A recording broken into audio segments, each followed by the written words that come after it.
Daslu ay nagtatayo ng isang likas na reserba para sa mga ligaw na hayop kung saan humihinga ang mga kagubatan at malaya ang paglalakad ng mga hayop.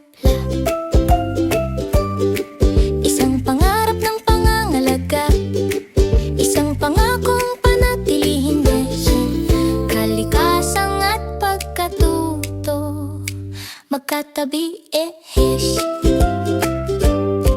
Naglalakad si Daslu sa lugar kung saan minsang nagtatago ang ligaw na buhay. Tos ang mga bakas ng paa ay bumubulong ng mga kwento na muntik na nating makaligtaan. Ipinipinta niya ang lupa gamit ang planong puno ng pag-asa. Ios, ligtas na mga lugar ang sumusulpot mula sa maasikasong mga kamay ni Os.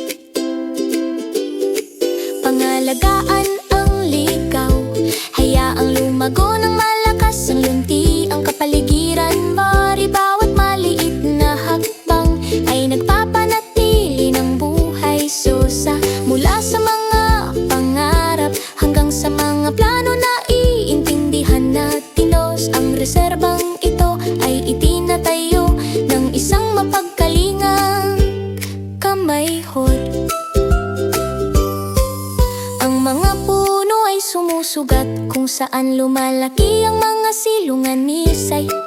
Ang malinaw na mga lawa ay kumikislap ng maayos at dahan-dahan.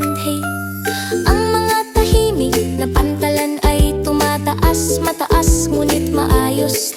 Pinagmamasdan natin ang